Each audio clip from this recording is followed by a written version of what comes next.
Hare Krishna, Krishna Krishna, Hare Hare, Hare Rama, Rama Rama, Hare Hare.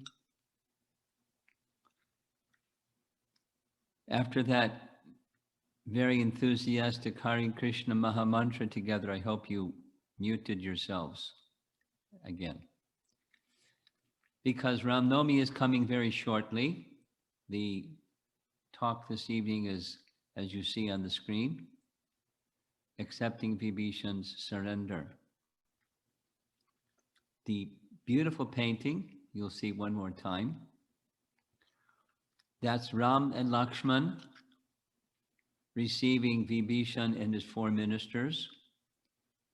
Presumably next to Lakshman is Sugriva with the little white beard there, and some other Vanara, perhaps it's Hanuman, but some other Vanara by their side.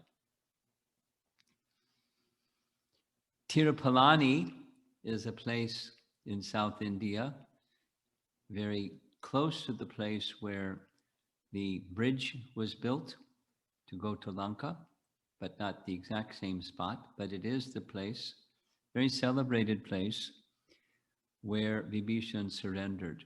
And there are several other personalities who also surrendered to Ram. It's a place of surrender. Just as in Gaura-lila, there's a wonderful place where many took shelter of him, having offended him during his household life. And it has a similar spiritual significance, Tirupalani. When you visit there, as we did, you'll feel it, a place of surrender. Now, a little background before we begin. In the whole of Ramayana, it is said by Sri Vaishnava Acharyas, there are 18 cardinal teachings. Now, where does that understanding come from?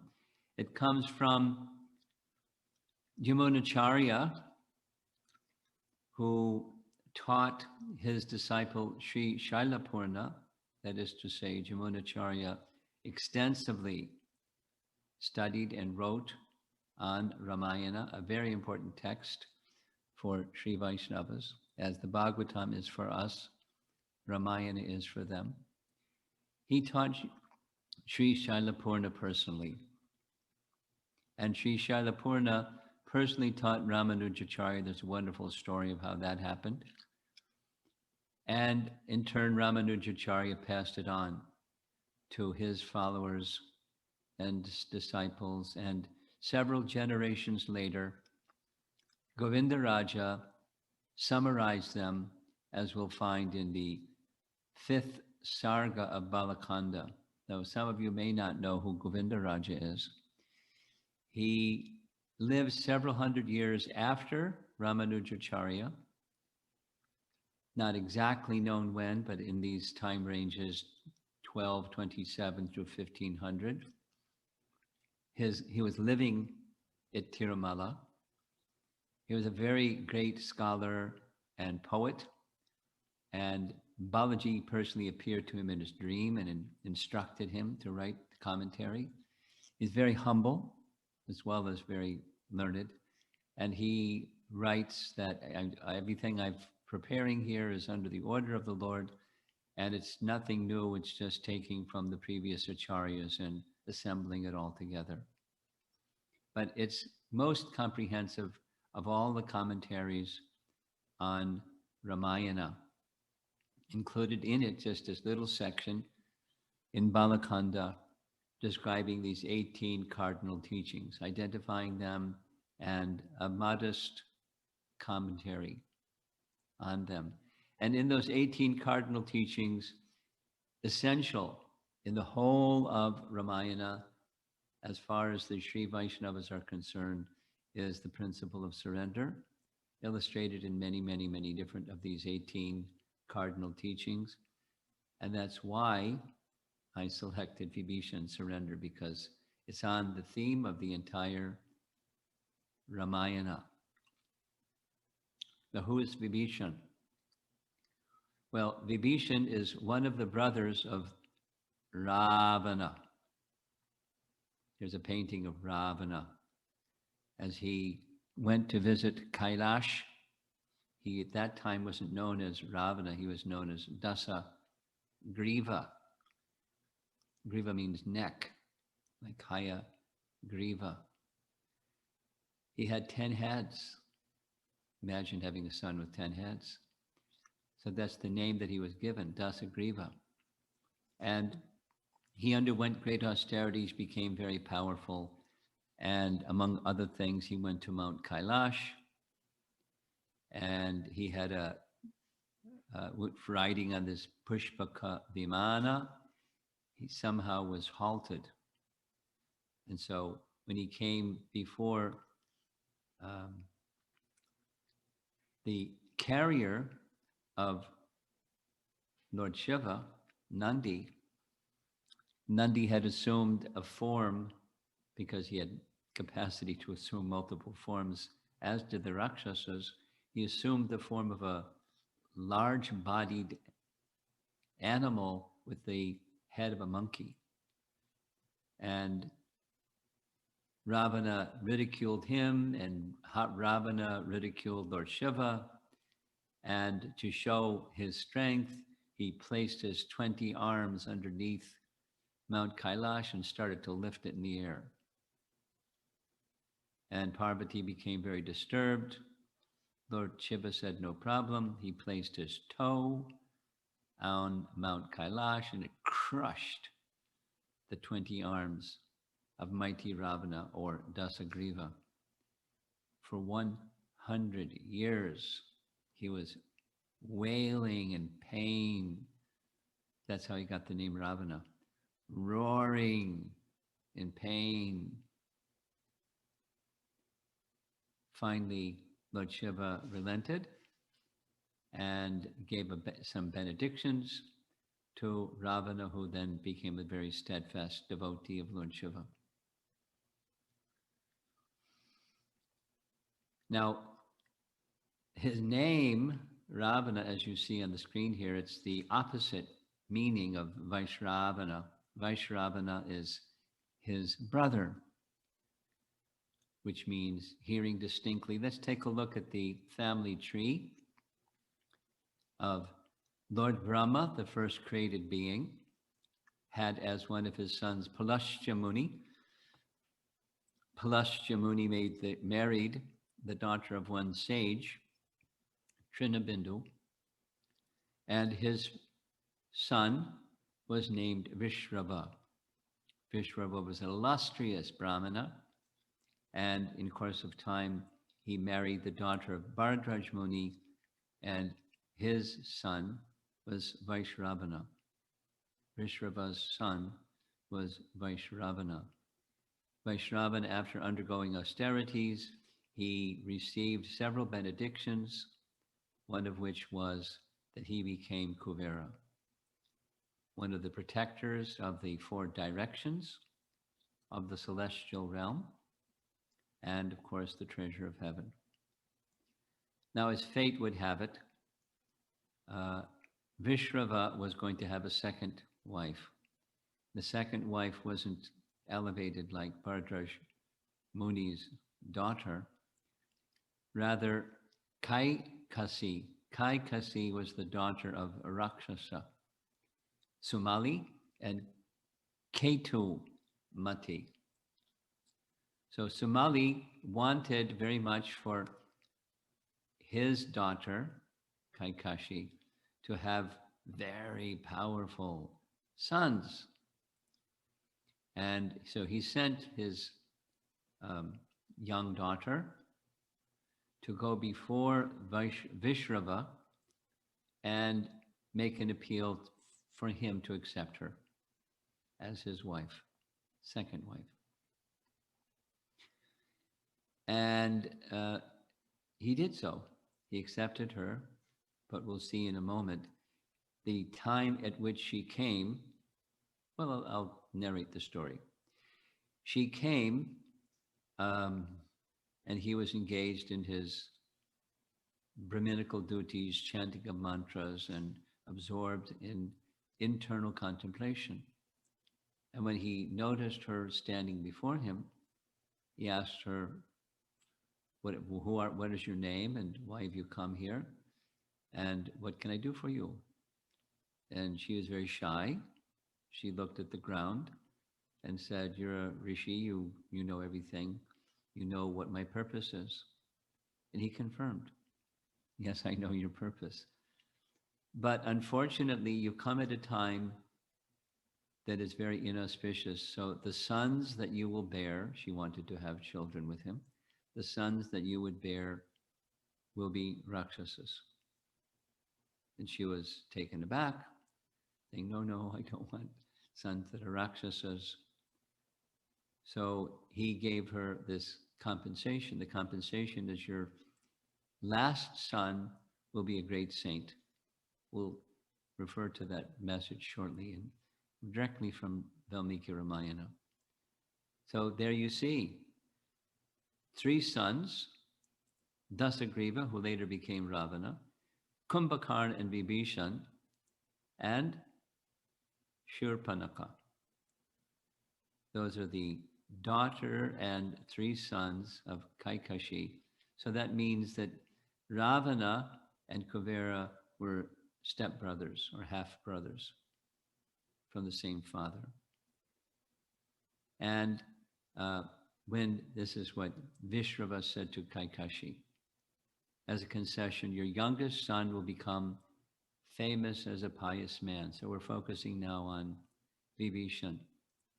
So when Vibhishana was growing up, his brother, Kumbhakarna, was very busy wandering all over the universe devouring rishis, while Vibhishana was busying himself studying the Vedas. They had very different natures. And all 3 brothers underwent austerities. Not only did Ravana undergo austerities, the other 2. Ravana, we know what he wanted as a benediction from Brahma. Kumbhakarna wanted to be able to sleep a long time.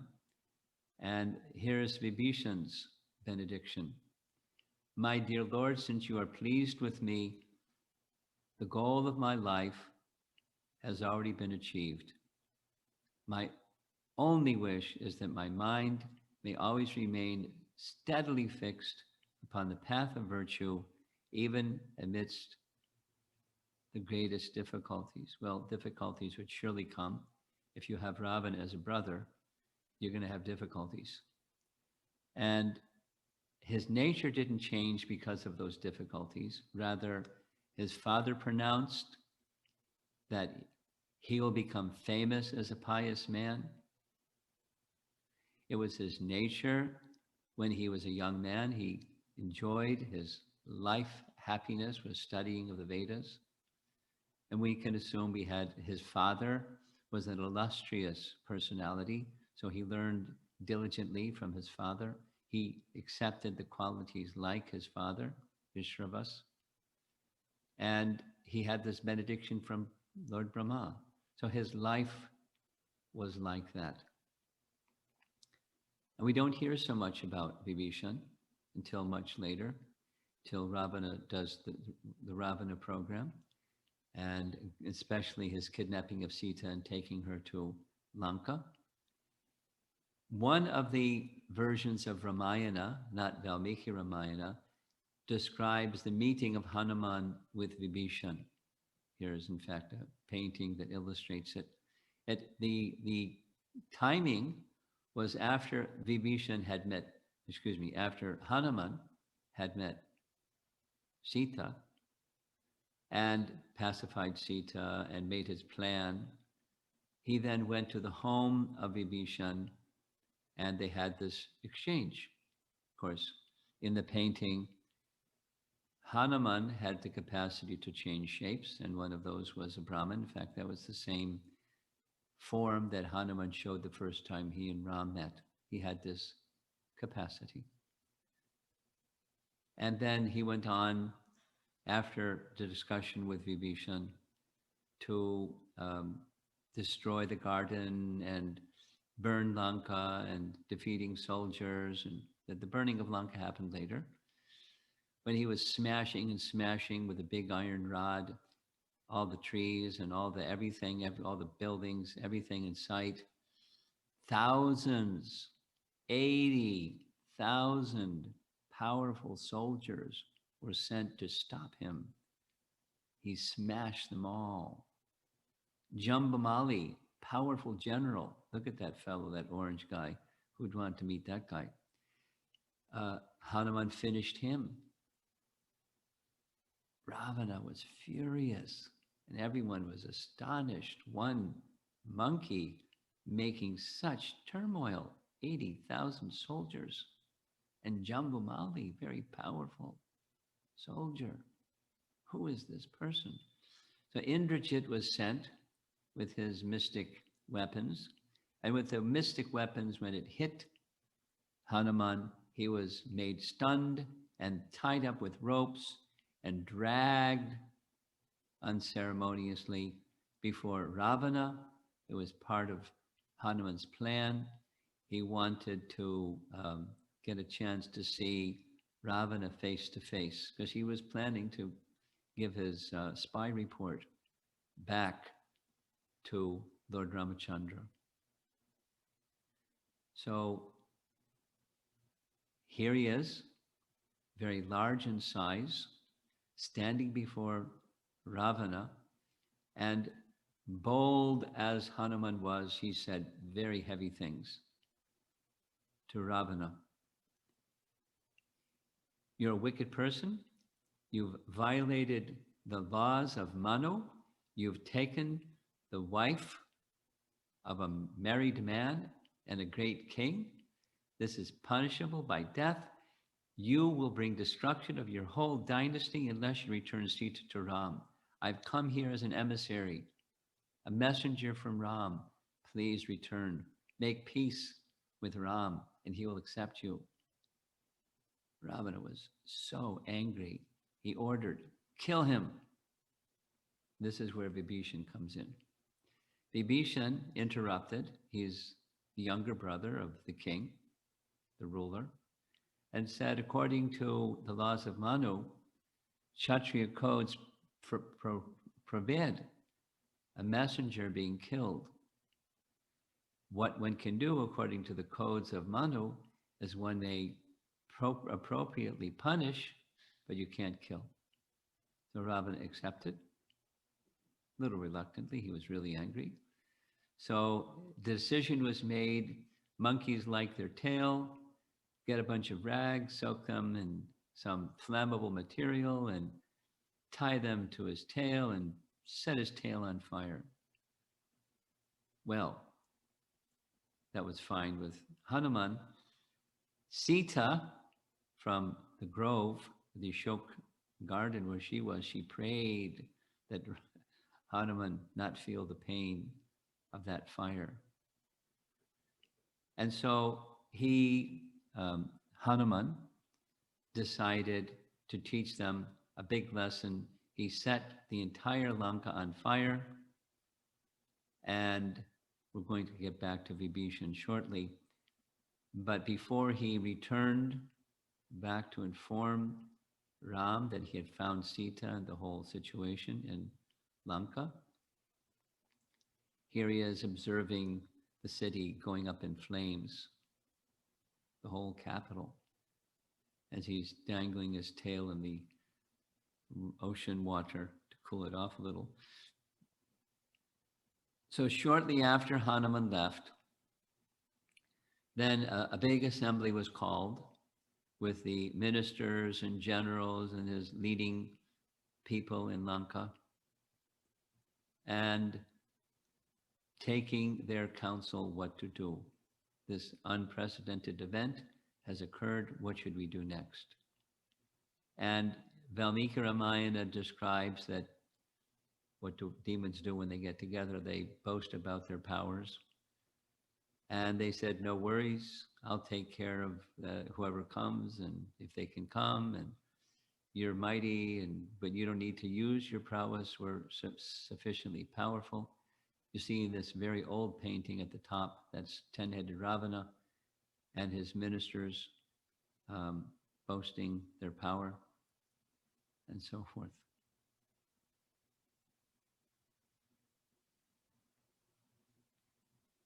During this assembly, Ravana's mother's father, or his maternal grandfather, Malyavan, spoke very strongly, similarly to as what Hanuman said. This is in total violation of codes of conduct for a Kshatriya, and it's going to bring ruination to the whole of Lanka. And it's very simple: just return Sita to Ram. And he, wasn't hostile, but he was very clear, instructing. And Ravana dismissed him, paid no attention. Malyavan just left the court. And that was that. And after many others also spoke, Vibhishan, well, let's go back. Vibhishan offered his advice, similar advice to Malyavan's advice.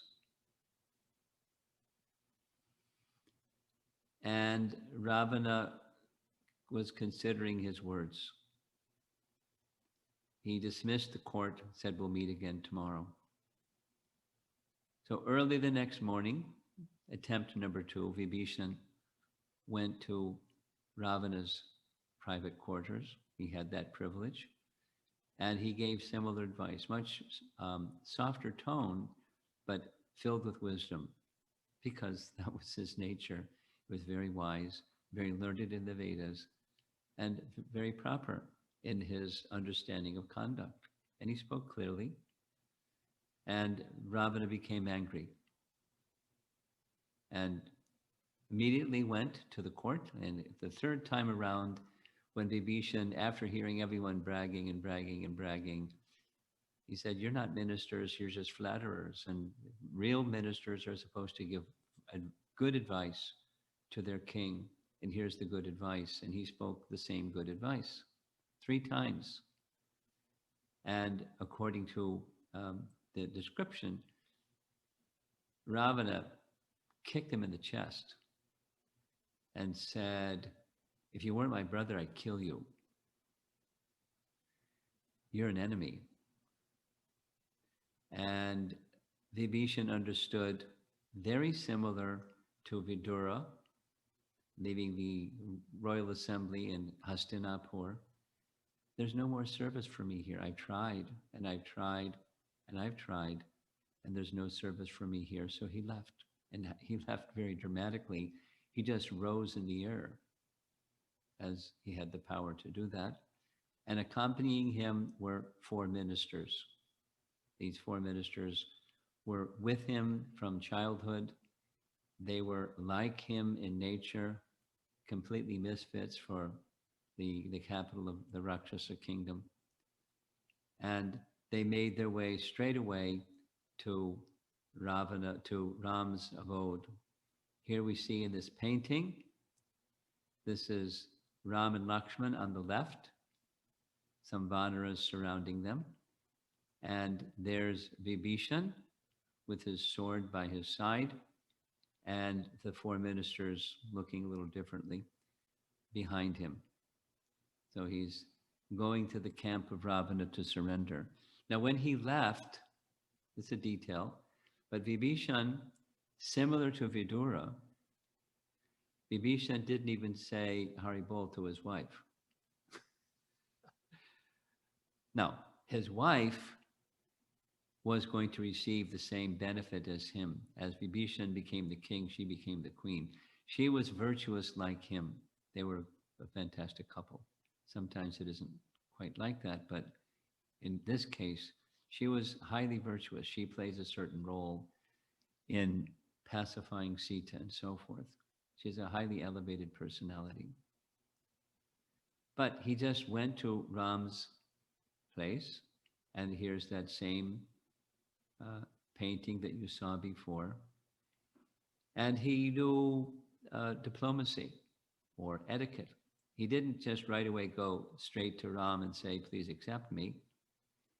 He went through his representatives. So when he descended, it wasn't exactly that he spoke first to Ram. He saw Sugriva, and other Vanaras who were really nervous about what's this defector from Ravana's camp. And he made his appeal. Please convey my request to Ram that I wish to be in his service, and finished with Ravana. You know the story very well, I'm sure most of you. The Vanaras were very mistrustful. But Ram, being the ideal king, he did what ideal kings do. He consulted his ministers and his chief generals, and one by one, they didn't agree, but in a general direction, they were not willing to accept Vibhishan. Some said on a condition, some said, let's test him, some said this, some said that. They had different opinions. And Hanuman didn't speak until he was called upon. And when Hanuman was called upon, he said the following. A man is known by his qualities, and the face is the index to the mind. I can see from Vibhishan's face, he's a man of virtue. That is his reputation.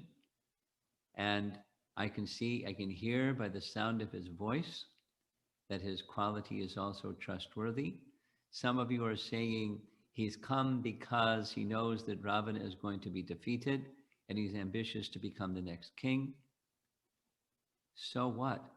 Even if he has a material ambition, he will be under Ram's protection, and his virtue will be the outstanding quality by which he rules. And finally, I know our master Ram, he's already accepted him, because anyone who comes to his shelter, he will accept, as he's accepted all of us. Now, in the painting, there's Vibhishan and his four ministers standing behind him over there on the left. In the left foreground, you see a bear. You all know who that is, Jambavan. And wearing a nice beard, both Lakshman and Ram. We'd never see him in a beard, but here he's in a beard. And there's one of the Vanaras with a crown on his head. That's got to be Sugriva, because he's the king. And so many others with their clubs raised, ready to let them have it. Then Ram speaks in a very celebrated way.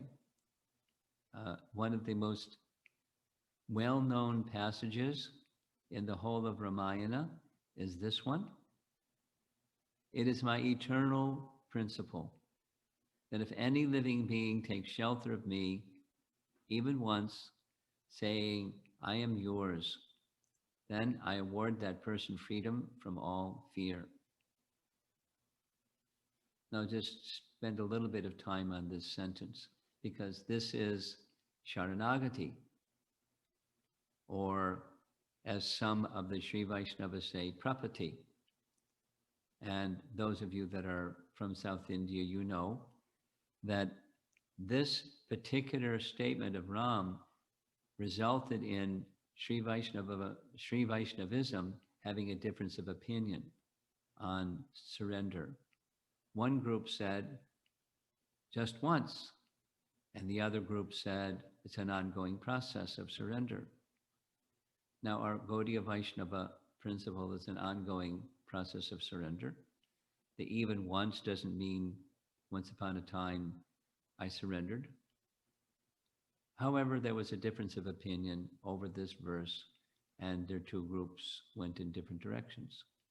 Still followers of Ramanujacharya and Sri Vaishnavism with other tenets, but this is a very important teaching. Surrendering to the personality of Godhead is the essence of the whole of Ramayana. And Vibhishan's surrendering to Ram is the essence. Now, there were others continuing, even after Ram said what he said. Sugriva was nervous and saying, well, I don't trust him. And he's been with Ravana so long, and how can you be with Ravana so long if you have good character? And I don't trust him. And So many things. And then Ram reiterated in long narration how he will accept anyone. He went so far as to say, if Ravana were to come here right now, even after all he has done with Sita, and said, I wish to take shelter of you, I would forgive him instantly and accept him. So that was the showstopper. And Vibhishana was accepted, and in the company of the Vanaras. And one of the first things he was given was some service. When you surrender, you want to do some service. So he was given some service. One of the services given to him was, please describe the strengths of the enemy, because he knew very well. I mean, Hanuman also knew, but Vibhishan knew, very extensively. Then another service, please provide a suggestion how we can cross the ocean 800 miles to reach Lanka and redeem Sita. And he had a very practical suggestion. Lord Ramachandra, in the Ikshvaku dynasty, one of your predecessor kings was named Sagara. And Sagara's sons were very, very busy searching for the ashram, the horse that had strayed, kidnapped by Indra. And they dug up the earth. And because the earth was dug up, when the Ganges descended, the oceans were formed. And so the ocean personified, Samudra, is very indebted to you through your ancestors. So if you seek his assistance, surely he'll be able to help you. Very practical. And of course, he did many other services, many other services. Now, an important aspect of this surrender is given by Sri Vaishnavas in the following way. The four ministers represent four aspects of surrender. 2 and 2 make 4. So there's the Sharanagata, the one who's surrendering, and this first characteristic of surrender is akinchanatvam. Akinchana, we know from Queen Kunti's prayers. Akinchana gochara, akinchana vitaya, akinchana, having no material possession. Akinchana. And tvam means having the quality of akinchana. So this is one of the characteristics of surrender. I possess nothing which I view as my shelter. So that means your hands are empty, but then ananya gatitvam, you have full shelter in the personality unto whom you're surrendering. Ananya gati tvam. Ananya means no other. Gati means goal or destination. I have no other place but you. Since I have nowhere else to go to take shelter, I take full repose. I fully repose my shelter-taking spirit in the Sharanya, the person giving me shelter. So it's quite similar. I have nothing except you. I have nothing except your shelter. That's the mood of the Sharanagata. And then there's the Sharanya. That's the person unto whom one is surrendering. And there are two characteristics, according to the Sri Vaishnavacharyas, that are essential. The Saralata is one of the characteristics of the person unto whom one is surrendering, which is certainly Ram. He gives shelter to anyone without any consideration of who they are. Ram gave shelter to anyone. He gave this long speech. I would give him shelter, Ravana. But who did he give shelter to? Not just pious people. He gave shelter to everybody. To a bear, to a squirrel, to monkeys. And anyone and everyone without consideration. So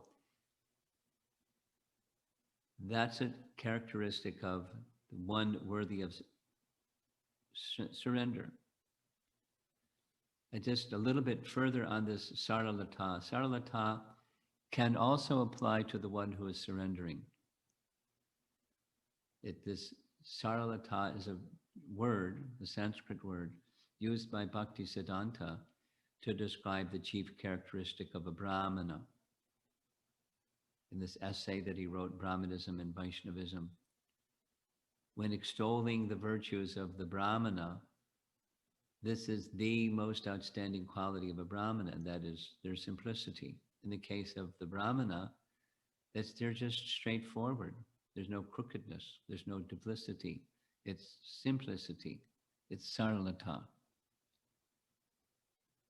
Very straightforward, very honest.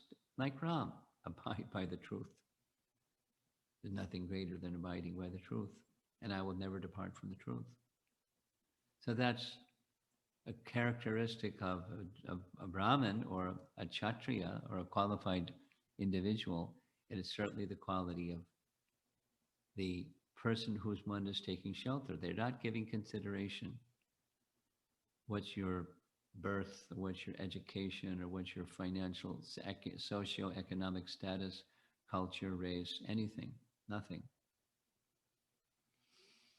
That's Lord Ram. Saralata. And Shakti. He had the capacity to give shelter to anyone who took his shelter. Now, in our Gaudiya tradition, we're accustomed to hearing Sharanagati in different terms, which is fine. We know the Padma Purana verse, the 6 limbs of surrender. Bhaktivinoda Thakur wrote his long 80-something songs on Sharanagati, following those same 6, accepting things favorable, accepting things unfavorable, etc. That's the frame or the paradigm that we're used to looking at when considering surrender. Because this surrender of Vibhishana is so outstanding and so important for the whole of Ram's Leela, it's spoken of in this way. And shortly after he was accepted, in the same Tirupalani, 2 spies came, and they were disguising themselves amongst the Vanaras because they had shape-changing capacities. But Vibhishana understood who they were, and Vibhishana disclosed, and the Vanaras are ready to smash them, and Ram accepted them because they surrendered to him. And so this Tirupalani place has that mood, and that's that Shakti. Here's Lord Ram accepting Vibhishana's surrender.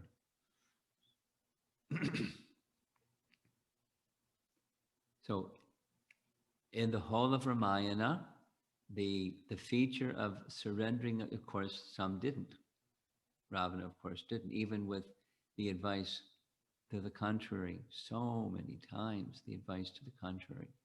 His well-wishing, fearless persons made that suggestion, and some lost their lives because they just made the suggestion.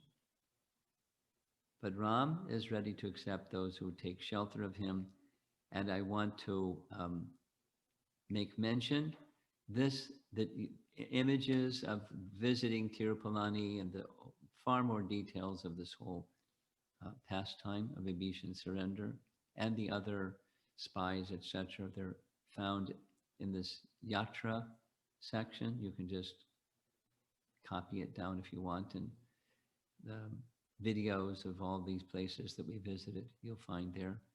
And I want to make one other mention. There's a disciple of Jayapataka Swami named Vidvan Garanga. And Vidvan Garanga has begun an enormous project of translating not only the whole of Ramayana into readable English, not just a condensed version, but the entire Ramayana, along with different commentaries, and especially this very comprehensive um, commentary of Govindaraj. Well, you'll find these 18 cardinal teachings of Ramayana, not only just a list, but explained according to Govindaraj's writings. And he's a poet and very elegant in his writing, and very, very deep and very involved explanations. Now, his plan, Vidvan Garanga's plan, is that each Ram Nomi, he'll come out with another kanda. So far, 2, Balakanda and Ayodhya Kanda. And the Kishkinda Kanda is huge, so that's supposed to be out now. So to order these, I have them. I can't carry them in an airplane with me, or in a car, but I have them and I read them, and they're wonderful. So I'm not like, this isn't an advertisement for his book, but I really like what he's done.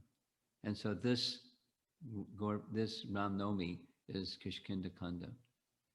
They can be ordered through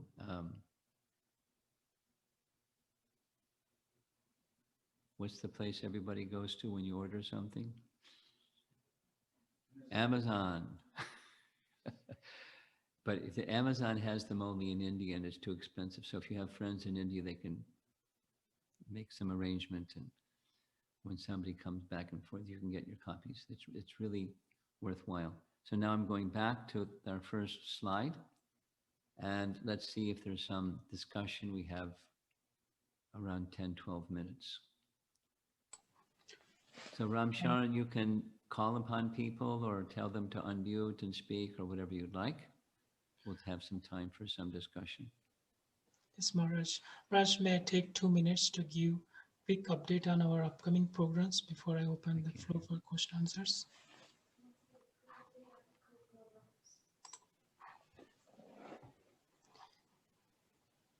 So, let me share my screen real quick.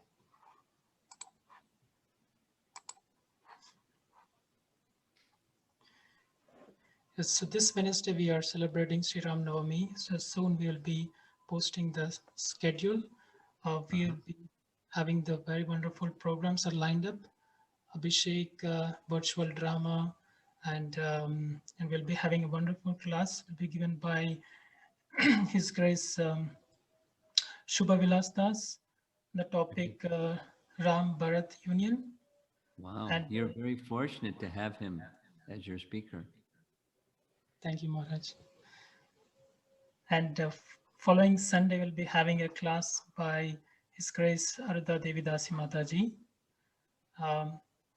And then we'll be having a storytelling for children every Thursday, 8:30 p.m. to 9 p.m.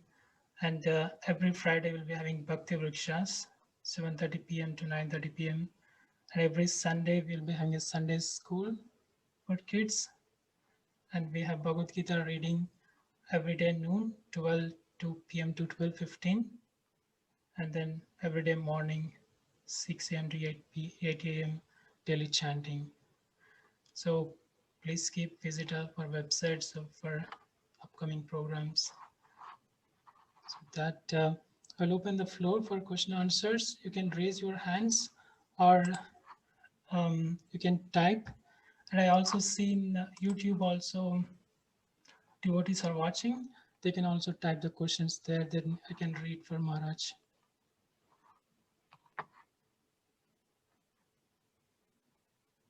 Let's see.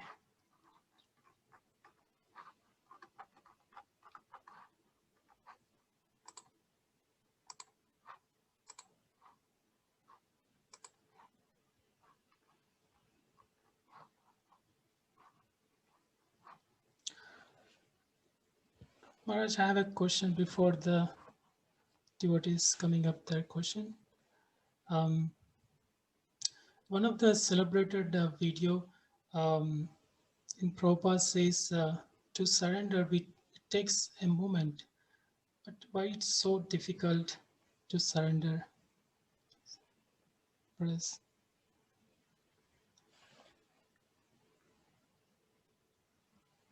I didn't catch it. Try it again a little louder, please.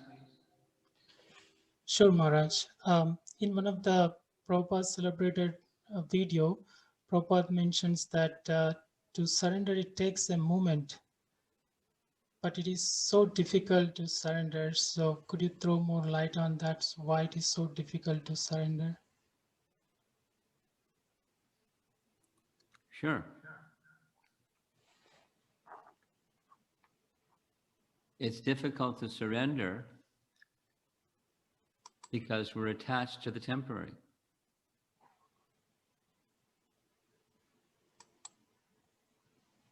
If we can let go of the temporary, surrender is easy. It's difficult because we're attached to the temporary. We're attached in the mood of enjoying. And if we lose that, the fear is there, I'll have nothing. You know, what if? So it's difficult.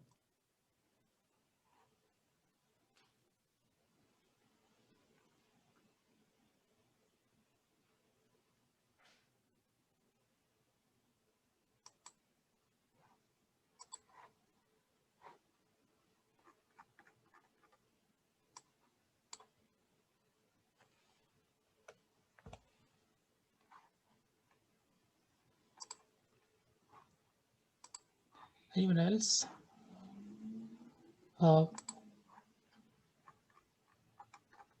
Ramchandra Prabhuji? Hare Krishna. Am I audible? Yes, Prabhuji. Hare Krishna Maharaj. Hare Krishna. Maharaj, my question is when Lord Ramachandra told Ravana that even if at the end, if you surrender unto me, bring Sita and surrender, I will accept you. So he's so merciful. And if we also surrender, sometimes we want to surrender and we say, okay, from today onwards, I'm going to give up my anarthas. I surrender unto you. But then after a year, 2 years, 1 month, 1 week, 1 day, we again find it difficult to fight with Maya. But then the desire is always there that I want to surrender. But sometimes you get punched so hard you fall. Is it okay? I mean, yes, we should not stop, but also not get habituated to that. But at the end of the day, seeing our effort, although we keep failing, is it pleasing to the Lord? Or he is upset that, you know, every time you say, I'll surrender, and then you're back to your norms?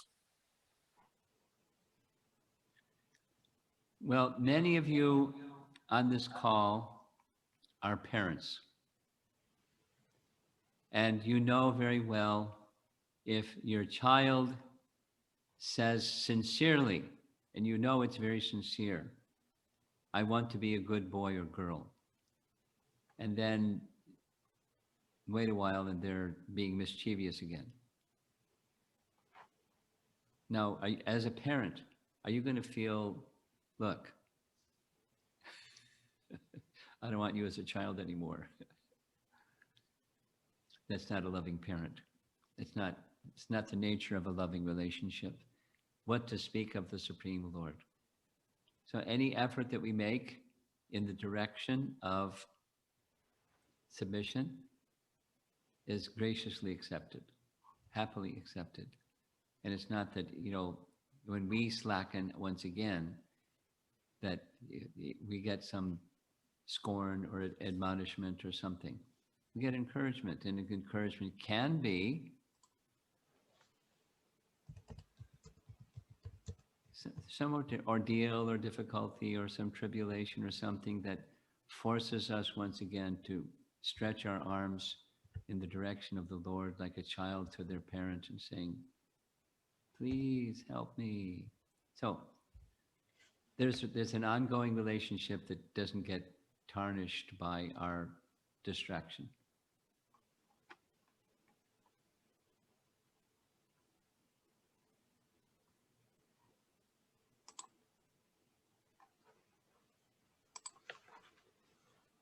Maharaj, I have a question from the chat. Sometimes devotees feel hurt due to being straightforward. How to deal with such devotees? Devotees are hurt by our being straightforward with them, or we're hurt when devotees are straightforward with us. I'm not sure what the question is. Are you? Yeah, yes, Maharaj, first one. We're hurt when people are straightforward with us. Yes. Or when we're straightforward with others, they feel hurt. Devotees feel hurt when we Which are. is it? Help me. So that's why I asked the devotees. Devotee confirmed that when we are straightforward with the devotees, Okay. so they may misunderstand our feeling. I mean, our meaning.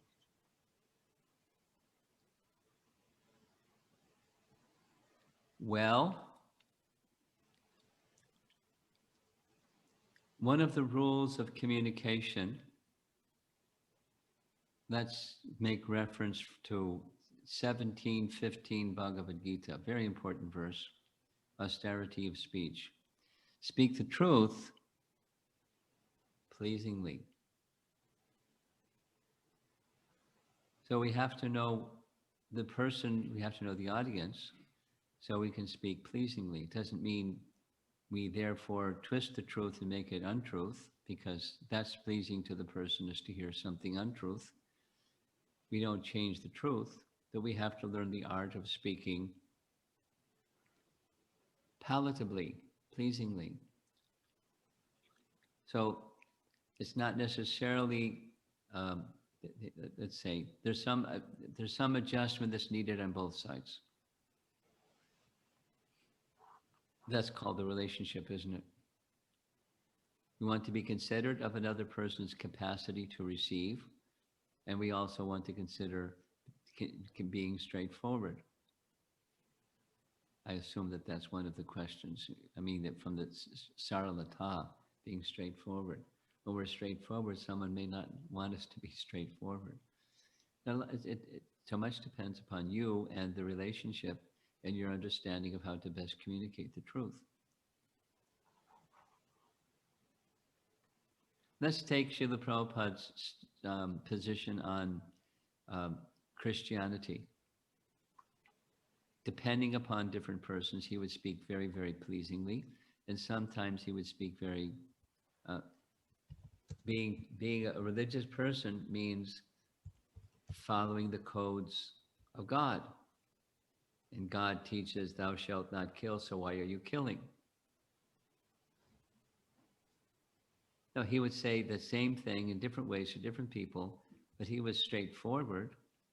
But his interest was not, this ism is better than that ism, but his interest was follow the codes given by God. That was his straightforwardness, and how he said it depended upon the audience. Of course, he was a great acharya, so he knew how to speak, and he could speak very strongly when necessary.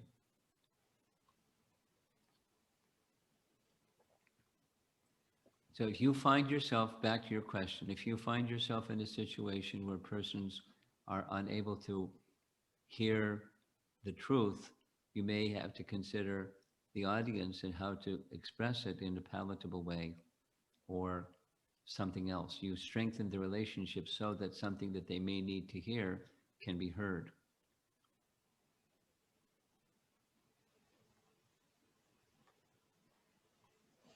And if it's not your place to speak it, you don't speak it. That's another part of that 17:15 Bhagavad Gita.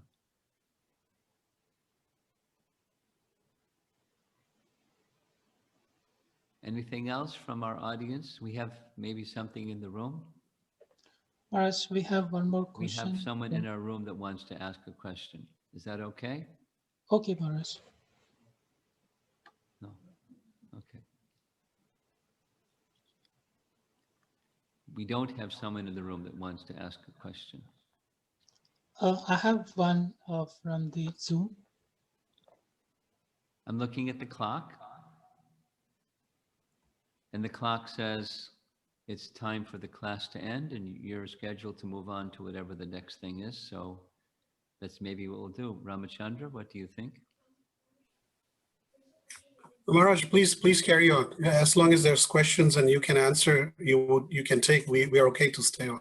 Well, there's one question only from this end, and we can speak this one question. You want a microphone? Sure. This question is from Shalini Talwar or Snehavali Devidasi.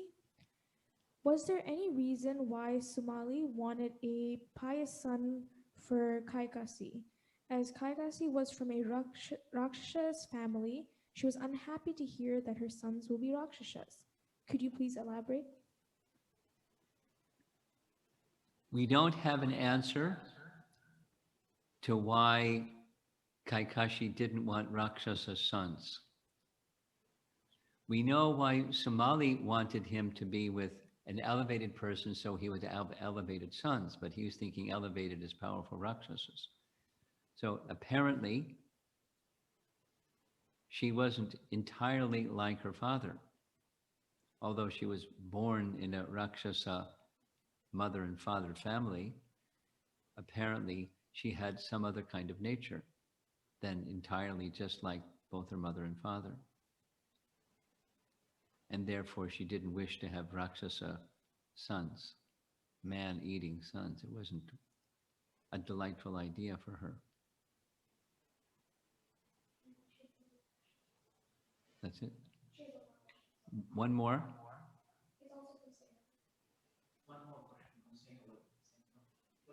Go ahead. Second, could this be a possibility that because Hanuman met Vibhishana earlier in Lanka, he knew about Vibhishana's pious nature? That's why he supported Vibhishana's surrender to Lord Rama.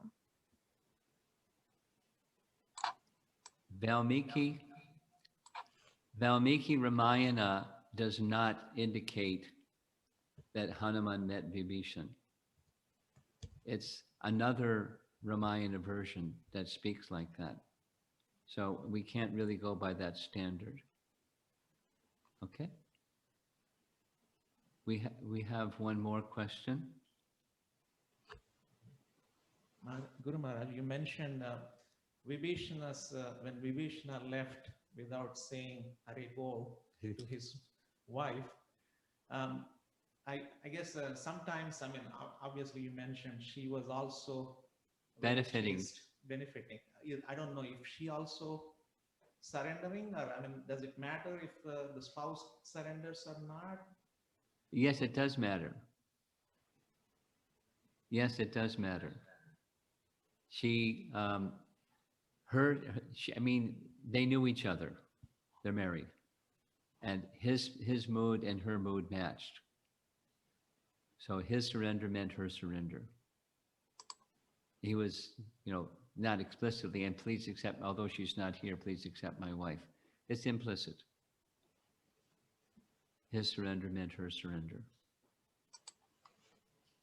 But in the real world, sometimes we have families where wife or husband doesn't surrender. So you better go say Haribol to your wife. But does the spouse also get the benefit of the Of course, husband's the spouse gets the benefit. Yeah.